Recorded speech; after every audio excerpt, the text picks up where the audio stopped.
Yo, I was going to talk about this team, the Cubbies, but they lost, and I was like, dang it, because I was going to talk about how good they've been. But that's tomorrow, maybe, hopefully. Tomorrow, we'll be live for Pacers. Might be live for the beginning of that game. It depends, but I will be live no matter what, 9:30 p.m. on Aflac time. Obviously, that's where you're watching this. Okay. Day 3 of the NFL draft was interesting, not only for the Colts, but just in general. Let's talk about the draft. More broad first, and then we'll talk about the Indy team because you guys know that's what we do here. Okay, so number one, broadly, Shedeur Sanders going. Curtis Rourke going. Love that for IU. CJ Westcott picking up by the 49ers. I think he's a beast. He's going to be great over there. Some other names. Ollie Gordon, who was going to be a top first, second round guy, falls down to 5. You got Shedeur, which obviously that fall was crazy. Quinn Ewers gets taken in the last round behind some FCS guys. 2 FCS guys go before Quinn Ewers.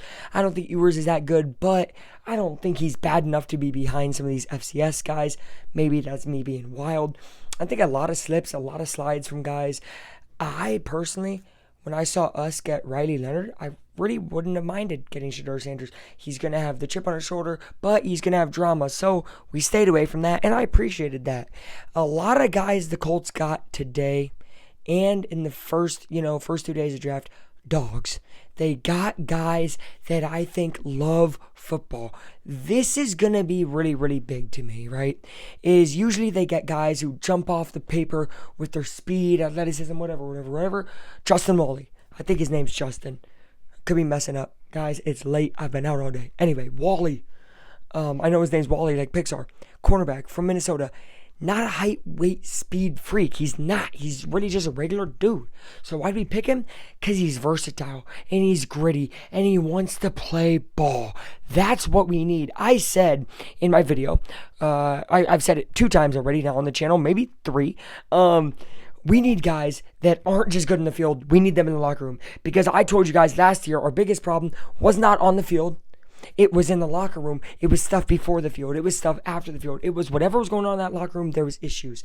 There were guys that I don't think loved ball enough, right? There's a few, right? Like Kenny Moore. Shout out to him. He's a scrappy, smaller dude, but not enough. And you instantly get a tight end who wants to bully people, who wants to block, he wants to catch, he wants to throw people out of the way, he wants to be mean. And I was like, this is great. And you get Leonard from Notre Dame, a gritty guy as well. I think a guy who could really change a game around by himself. I saw it at Duke, and then I saw it last year where he willed his team to a national championship game, which they lost, but he played pretty well.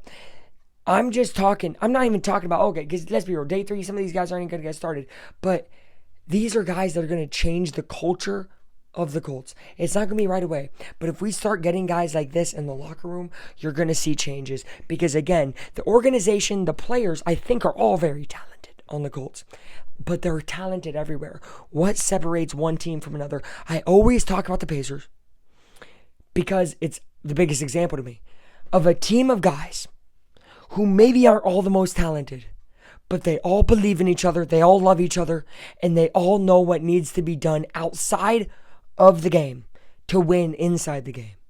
If that changes for the Colts, they will find a way to win.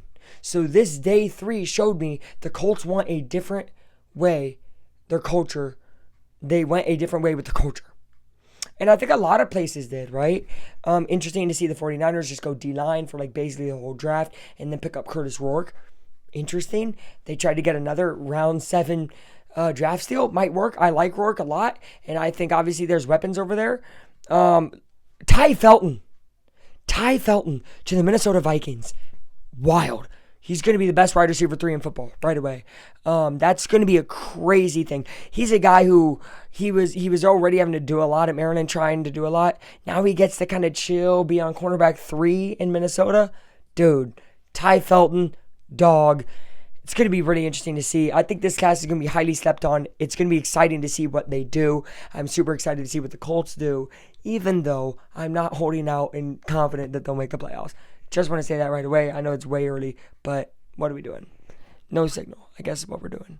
Yeah, come back tomorrow, 9:30 p.m. Pacers Bucks live on Aflac Time. And I will see you guys tomorrow with another video. When I end it, I will end it like this. Aflac Time out.